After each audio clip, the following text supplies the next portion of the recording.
안녕하세요. 골드키입니다. 안녕하십니까, 지한 선생님. 네, 안녕하십니까. 이제 2024년이 된 지도 조금 지났는데 그동안 어떻게 좀 지내셨습니까? 네, 저는 집안에 귀신을 잡느라고 시간을 좀 보냈습니다. 아니, 집에 귀신이 있습니까? 그 심야괴담에 나오듯이 혹시 그런 걸 말씀하시는 겁니까? 그럴 수도 있고 아닐 수도 있습니다. 아닐 수도 있다. 그러면은 실체가 없다는 말씀인가요? 귀신은 보신 분도 있지만 못 보신 분이 더 많죠. 그렇죠. 살아오면서 네. 볼 수 있는 사람이 많은 건 아닙니다. 네. 제가 말씀드리는 귀신은 바로 소리입니다. 아, 소리. 네. 하긴 소리가 제일 공포스럽긴 합니다. 네. 모든 영화도 그렇고 드라마도 그렇고 소리와 함께 귀신은 등장하죠. 네. 그래서 오늘 말씀드릴 건 이 소리에 대한 것인데요. 네네. 풍수에서 말하는 소리는 별명이 귀곡성이라고 합니다. 아, 그러면은 일반적으로 우리가 심야괴담이라든지 이런 그런 쪽에 나오는 그런 귀신이 아니라 풍수에서 말하는 네. 네, 소리에 의한 말하자면 귀곡성, 네. 말하자면 그 소리를 말씀을 하시는 거네요. 그렇습니다. 네. 그래서 그 귀곡성이라고 부르게 된 건 네네. 한 번만 나는 건 아니죠. 그렇죠. 문을 열고 닫는다, 아니면 창가를 통해서 바람 소리가 들어온다. 아, 바람 소리도 무섭습니다. 네. 정말 무섭습니다. 네. 혼자 있을 땐 더 무섭죠. 그렇죠. 네. 예, 예. 그래서 오늘은 거기에 대해서 좀 구체적으로 말씀을 드릴 건데요. 네네. 특히 이런 소리들이 심하게 되면 심한 경우는 제가 가위 눌림도 호소하는 걸 들었고요. 아, 네, 맞습니다. 네. 어떤 분들은 불면에 시달리기도 하고, 네네. 또 여성분들은 이렇게 남자보다는 아무래도 네. 이런 감정 기복이 심하지 않습니까? 네. 그래서 어떤 불안 증세, 네. 불면증, 혹은 공포, 네. 여기서 이제 한 걸음 더 나아간다면 일이 잘 안 풀릴 때가 있죠. 네. 네, 그 원인으로도 작용을 하는 경우가 있습니다. 그러면 그 소리가 우리가 쉽게 말해서 현관문이라든지 창문이라든지 문이 이렇게 열고 닫을 때 그 소리를 말씀하시는 겁니까? 그 소리는 보편적으로는 귀에 거슬리지 않습니다. 네. 예를 들어서 큰 자동문 같은 게 있죠. 네네. 자동문이 열고 닫힐 때 어떻습니까? 소음이 심한가요? 보통 자동문은 이렇게 좀 조용히 닫혔다가 조용히 이렇게 네. 네, 열리고 닫히는. 근데 이제 경우에 따라서는 이게 노후가 되거나 고장 직전이 되면 네. 잡음이 아주 커집니다. 네. 근데 매일 들으면 그 듣는 사람은 모르겠죠. 예, 저희 집도 사실 소리가 나는데 신경 안 쓰면은 네. 크게 네. 근데 외부인이 왔거나 손님이 왔다면 고개를 약간 갸우뚱하실 거예요. 아, 네. 그게 만성화가 되면 그 사람에게는 보통의 소리가 되죠. 그렇죠, 아무래도. 근데 그것이 그 사람에게 풍수적인 영향을 주게 되는 겁니다. 아, 그러면 살고 있는 사람은 거기에 이제 내성이 생겨서 이제 그게 나쁜 작용인지 좋은 작용인지 모르고 익숙해져 있다. 이 말씀이네요. 네. 마치 애완견의 짖는 소리가 네. 익숙한 것과 같습니다. 아, 네. 자기 애완견 소리는 사실 그렇게 시끄럽진 않으니까. 네, 배달원이나 손님이 왔을 때는 소음으로 들리죠. 그렇죠. 굉장히 네. 예, 심하게 짖으니까. 그래서 이런 것도 있으실 거예요. 엘리베이터 문이 열리고 닫히는데 거기에 금속성 소리가 들린다면 어떻겠습니까? 그러면은 바로 그 수리를 불러서 빨리 그렇죠? 예, 예. 그래서 집에는 여러 가지 문이 있습니다. 특히 빌라나 아파트 같으면 엘리베이터 문도 있고 엘리베이터. 네. 또 1층 같은 경우에 자동문도 있고 현관문이 있고. 현관문도 예, 있고요. 예.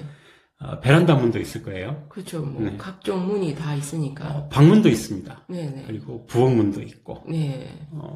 특히 또 화장실 문도 있고요. 네. 부엌은 지금 문이 있는 경우도 있고 없는 경우도 있습니다. 요즘은 거의 다 이렇게 오픈식으로 돼 있어서 부엌은 네. 문이 그리고 보통, 예. 이제 옷장 문도 있겠죠. 아, 이 옷장문도. 네. 서랍에도 문이 있다면 있는 것이죠. 예. 서랍을 열고 닫을 예, 때. 예, 예, 네, 맞습니다. 그것들 포함해서 제가 간략하게 상징성을 설명을 드리겠습니다. 네네. 상징성. 네. 문제 해결은 하나입니다. 소리가 나지 않게 하면 되겠죠. 문제 해결, 소리 안 나려면 일단 좀 3M을 좀 뿌려주던가, 그렇죠. 예. 구리스를 이렇게 좀 발라주던가. 네네. 네네. 그런 걸로 어쨌든 소리가 옛날 어른들은 그러셨어요. 초치를 좀 해줘야 된다. 아, 예, 좋죠. 네. 맞습니다. 네. 네. 요즘은 좋은 용품들이 많이 있으니까 그걸 활용하시면 되고, 네. 자, 대문. 네. 네. 보통은 대문이 현관문을 경험하는 경우도 있고 대문만 따로 있는 경우도 있습니다. 예. 예, 대문의 경우는 그 사는 거주자의 사회성을 얘기하는 겁니다. 아, 대문은 사회성. 네. 네. 네. 아. 대문에 문제가 생기면 사회성이 떨어진다고 예, 외부적인 사회성이 좀 떨어질 수가 있겠죠. 아, 예. 예. 그럼 이제 대문을 열고 들어오면 뭐가 있습니까? 그다음에 보통은 이제 뭐 빌라나 아파트 같은 경우는 각자의 그 현관문들이 현관문들이 있죠. 있죠. 예, 현관문들은 대문이 있다는 전제하에 예. 네. 가정사를 얘기를 합니다. 가정사. 네. 아. 대문이 외부적이라면 현관문은 내부적인 것이 네, 되죠. 네, 네. 대표적으로 가정사에 해당이 될 것입니다. 네. 그래서 현관문이 여닫는데 소리가 심하다거나 네, 네. 완전히 닫히지 않는다거나 네. 닫혔는데 바람이 샌다거나 네. 그런 건 한번 살펴보실 필요가 있죠. 근데 문득 좀 이런 의문이 생기는데 아까도 이야기를 드렸지만 이렇게 이제 공동주택 같은 경우는 이 중앙문이라 해야 되죠, 그죠? 그런 네네. 게 있는데 그러면 그게 사회성을 말하는 건지 아니면 각자 집의 현관문을 사회성으로 봐야 되는 건지 겸하는 경우가 많죠. 겸하는 네. 공동 현관문은 그 관리하기가 참 쉽지 않은데. 공동 현관문은 개인이 할 수가 없죠. 네네. 예, 그건 이제 관리실에서 관리실에 의뢰를 해서 이제 손을 네네, 봐야겠죠. 손을 예. 예. 근데 이제 이런 경우도 있습니다. 한 동이 네. 공동문이라면 그 동의 인원 자체가 네. 영향을 받는 분들이 늘어난다는 거. 아, 네. 관리실을 말해서 즉각 고쳐야 그렇죠. 되는 네. 네. 자, 이제 현관을 들어왔습니다. 네네. 베란다가 있죠. 네. 베란다는 어떤 상징성이 있을까요? 베란다는 글쎄 어떤 상징성이 있습니까? 자, 아까 제가 대문에 대해서 말씀을 드렸죠. 네, 사회성. 사회성. 네, 그러면 베란다는 사람이 다니지는 못합니다. 그렇죠. 뭐 10층이다, 20층이다 절대 다닐 수가 없죠. 예, 그죠. 밖을 내다보고 네. 빨래를 널고. 네. 네. 그래서 어떤 베란다의 그 상징성은 자신의 대외적인 이미지를 상징합니다. 아, 네, 이미지. 네, 네. 대문과의 차이점은 대문은 실질적인 사람이 출입을 하게 됩니다. 그렇죠. 현실적이죠. 네, 네. 자, 이미지라 그러면 현실적이지는 않습니다. 자신의 모습이 어떤 형태로 보이느냐. 그러니까 타인들한테 내가 어떤 모습으로 그렇죠. 보이느냐. 네, 네. 그게 베란다의 모습. 네. 베란다를 참고같이 쓰신다면, 네. 다음 말은, 네. 알아서 이해를 하시면 될 것 같습니다. 베란다 청소 당장 해야 될 것 같습니다. 베란다에 보시면 창고로 쓰시는 분도 있고, 그렇죠. 예, 뭐, 각종 그 고물이라든지, 네. 뭐, 이런 것들도 쌓아두시는 분도 있어요. 네, 네. 그런 건 안 보이게 좀 하시는 게 낫고, 네. 예, 일단은 오늘 말씀드리는 건 소리에 대한 거니까. 네, 네. 소리. 베란다 문을 열고 닫는데 끽끽거리는 소리. 네, 끽끽거리는 소리. 아니면 바람이 불 때 거기로 통해서 들려오는 바람 소리. 바람 소리. 예, 그런 건 문풍지나 이런 해결 도구들이 많이 있습니다. 아, 그 들어오는 이 압을 좀 이렇게 그렇죠. 조절을 할 수 네. 있게. 네, 네, 네. 자, 이젠 방으로 오면 방문이 있습니다. 네. 방문은 개인 사정을 얘기하는 거죠. 개인 사정. 네. 네. 방을 문을 열었는데 경첩에서 소리가 난다. 네.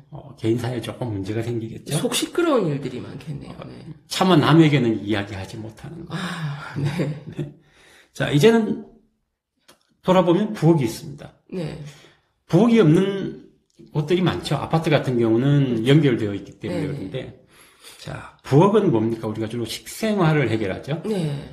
식생활에 관한 혹은 자신의 먹고 사는 문제에 대한 먹고 사는. 상징성이 있습니다. 네. 만일 부엌문이 따로 있다면 네. 관리를 하시면 되고, 네. 부엌문이 없다면 역시 그 사항이 없는 사항이지만 네. 현관문으로서 같이 보시면 될 것 같아요. 네. 그럼 화장실 같은 경우는 네. 어떻게? 화장실은 우리가 보통 뭘 하죠? 화장실에서? 일단 볼일을 보러 가고 네. 씻고, 네. 개인 위생이죠. 개인 위생. 건강이나. 네, 네. 그래서 화장실 문에 문제가 있게 되면 건강상의 문제를 아. 생각해 볼 수가 있습니다. 항상 느끼는 거지만 화장실이 생각보다 참 중요한 것 같습니다. 그렇습니다. 화장실이 고장이 나게 되면 네. 우리 몸에 있어서 어떤 아래쪽 문제, 배꼽 네. 아래쪽 문제, 네. 혹은 조금 더 확장을 한다면 우리 몸 전체의 건강 문제, 네. 이런 것들도 문제가 조금씩 누적이 될 수 있습니다. 몸이 쉽게 말해서 우리가 알 수 없는 이런 그 쓰레기들이 조금씩 쌓이고 있다 이렇게 봐요. 그렇게 하시면 네. 이해가 편하죠. 아, 네. 건강 진짜 중요한데 네. 맞습니다. 마지막으로 간단한 거지만 무시할 수 있는 아까 말씀드린 그 옷장의 문들. 네네. 옷장의 문들은 바람 소리는 나지 않습니다. 네네. 열고 닫을 때 잡음들이 들릴 수는 있겠죠. 예, 예. 그런 것은 개인의 이미지, 네. 그 옷장을 사용하는 사람의 이미지를 상징한다고 보시면 되고요. 네. 예. 서랍 같은 경우도 있겠죠. 네. 예, 서랍 같은 경우는 자신만 쓰는 것일 수도 있고, 네네. 또 서랍에 우리가 보통 어떤 물건들을 넣어놓습니까? 뭐 속옷이라든지 뭐 네. 옷이라든지 네. 뭐 네. 아까 말씀드렸듯이 방문은 개인의 사정이라고 말씀을 드렸죠. 네네. 서랍 역시 거기에 보면 양말이라든지, 네. 네, 손목시계라든지, 아니면 그 손수건 같은 거, 이제 그러니까 개인의 방문보다는 좀 범위가 작고, 네네. 네, 그거보다는 조금 더 개인적인 거, 더 개인적. 네, 요거 생각을 하시면 될 것 같아요. 그러니까 전반적으로 뭔가 집에서 우리가 생각하지 않은 소리가 나는 건 좋은 건 아닌 거네요. 그죠? 네, 그렇습니다. 네.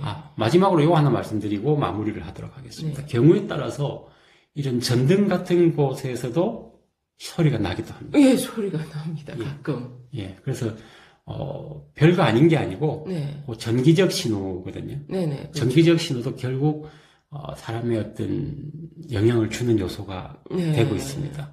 제일 좋기는 바꾸면 되겠죠. 그렇죠. 등을 네. 바꾸든지 뭐 이렇게 손을 보시는 게 제일 좋고 네. 절대 참고 살면 안 됩니다. 그러면은 이런 것들을 해결하지 않으면 우리가 알게 모르게 이렇게 좀 이런 소리에 의해서 안 좋은 영향을 받게 되는 그런 귀신의 작용이다. 그렇죠. 이 말씀이네요. 이게 귀곡성이라고 하는 이유가 그게 있습니다. 네. 잘 알겠습니다. 그러면 다음 시간에 또 좋은 이야기로 또 대화를 알겠습니다. 예. 다음 시간에 또 다른 재미난 이야기를 들려드리겠습니다. 네. 안녕히 계십시오. 네, 감사합니다.